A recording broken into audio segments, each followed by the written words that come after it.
heard other stories of our CAL FIRE personnel assigned to other incidents, coming back from that other incident, responding to, knowing that their house was destroyed in fire, responding to the mill, doing an interior attack on that structure fire in order to put that mill out, because they know how important it is for employment and jobs in this community. And only stopping after they felt comfortable turning it over to another incident commander and then going to check on their home. Pretty selfless act, very impressive.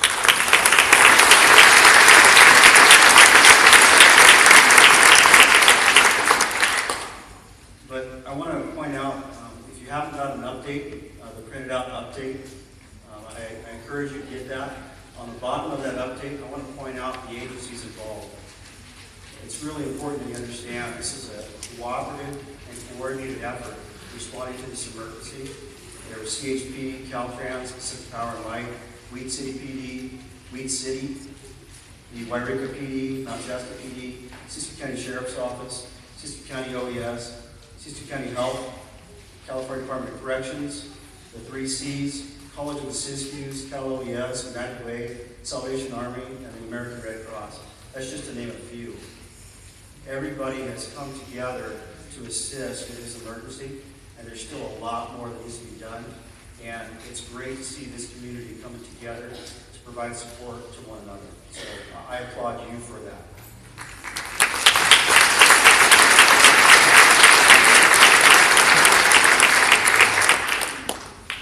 In closing, I just want to say that I do have a lot of ownership in this town. I spent a couple of years here. I started my career with Weed City Fire as a volunteer. Went to the College of the Siskiyou program, and I'm proud to say that I'm able to lead CAL FIRE system today. So I know a lot of folks here, and it means a lot for me to be up here to speak to you today. And I want to guarantee you and ensure that CAL FIRE system will be here to assist this city and this community in trying to help restore.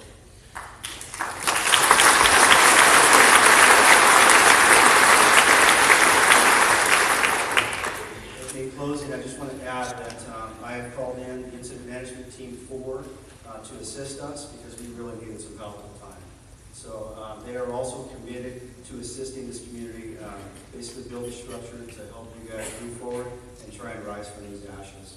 So thank you very much for being patient with us in the job that we needed to do, trying to keep things safe and make things safe so you can return to your homes. So thank you very much.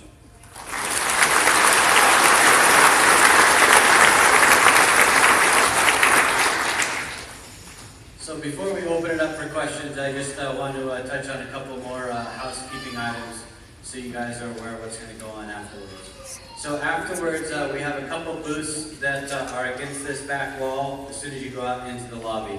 We're going to have folks from the Red Cross there, folks from Cal OES there. We're going to have folks from the County Assessor's Office there. We're going to have Kim Latos from the Siskiyou Humane Society that'll be able to answer questions about any of your pets that might have deceased out there and how we can mitigate their remains. And then the city offices are going to have staff out there from the city. We're going to try to answer as many questions as possible throughout this process. I also want to take this opportunity to thank Sheriff Lopi for his continued support from the very beginning of this incident.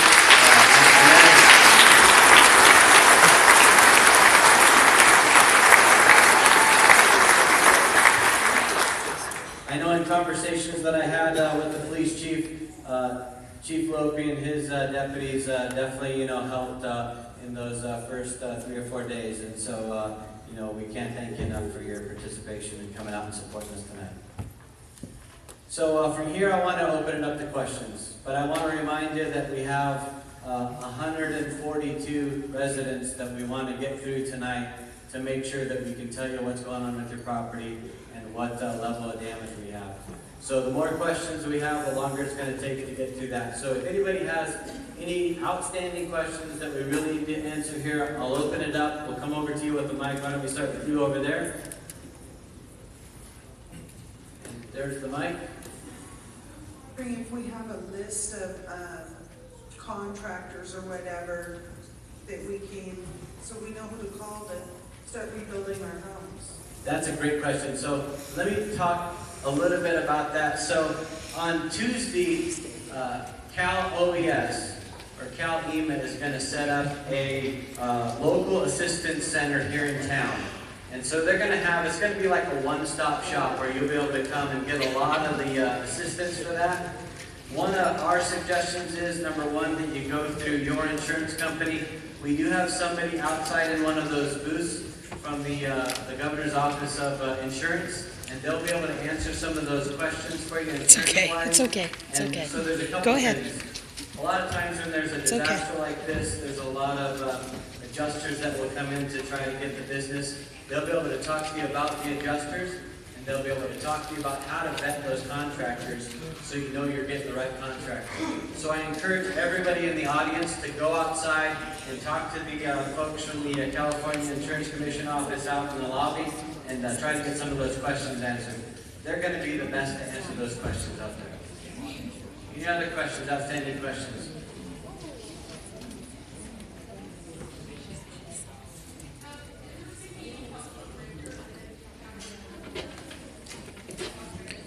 Use the mic. Is there going to be any help for Yes, and I have somebody that's going to be at one of those booths that's specifically going to be able to talk about housing issues. So if you when you leave the auditorium here and go into the lobby, just walk up to the booth and there's going to be somebody, if anybody has any immediate housing needs right now, they can address those. And they should be able to point you in the right direction for the long-term housing issues also. So just go ahead to one of those booths. What about the looting that's going on, and are we going to have extra security? That's a great question. I'm going to turn this over to the police chief and he'll be able to address that for you. We are continuing to provide security. The areas are still locked down. They will continue to be locked down until we're capable of releasing those areas back to you. In the meantime, we will continue to have patrol inside and out of that area.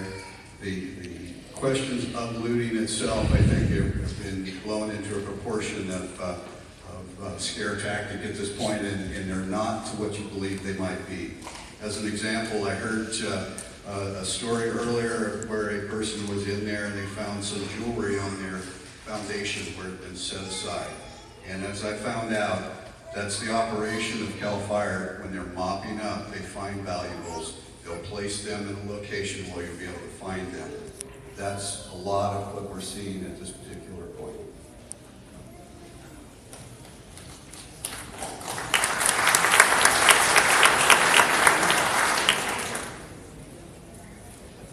Any other questions, outstanding questions out there? What does the yellow tag mean?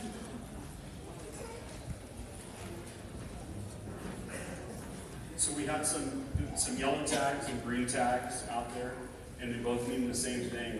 And basically, because this fire moved so rapidly through this community, and we had, we were unknown if we had victims inside.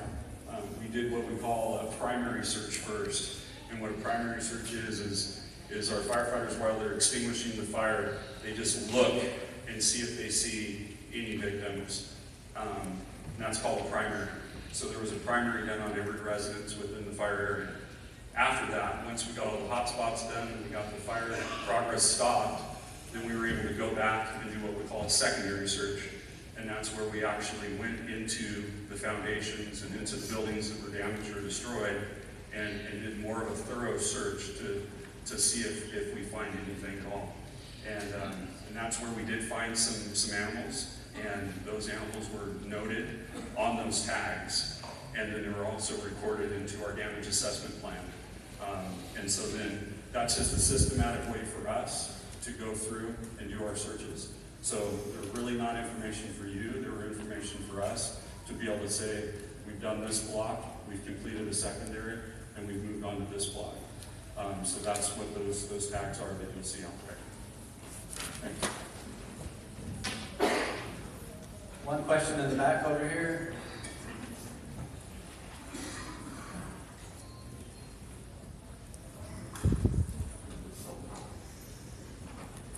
Is anybody spearheading the volunteers, coordinating that? I know there's different organizations that are doing different things. Is there a main person or organization that you can speak with about where to go, where they can send you and disperse where the help's needed? So I have to say that the outpouring of support is, I mean, it's just overwhelming. The amount of support and items and for the community is really pouring in. So we're really trying to get our arms wrapped around that. There is a state team that is here to assist us in consolidating those and get that information. So I mean, really, the amount of offers is overwhelming. So we're trying as quickly as we can to put that out there. Salvation Army is really our point person to kind of organize a lot of those things, but we hope to get that out to you in the next couple of days, list of those kinds of efforts. So again, thanks to everybody who did, pour out, their donations. So that reminds me, you guys have shown such a complete example for the rest of the state on a sense of community that the Salvation Army put out a press release today that they can't take any more tangible goods because they have too many. So it's because of your efforts as a community for coming together and donating stuff that happened. So I want to make that very clear to everybody that Salvation Army feels good with the number of clothes and tangible goods that they have, that they don't need any more donated at this point. But they still have the locations open for those people that need the tangible goods, and they're right there on Main Street if you go to any one of those locations that we talked about at the last meeting.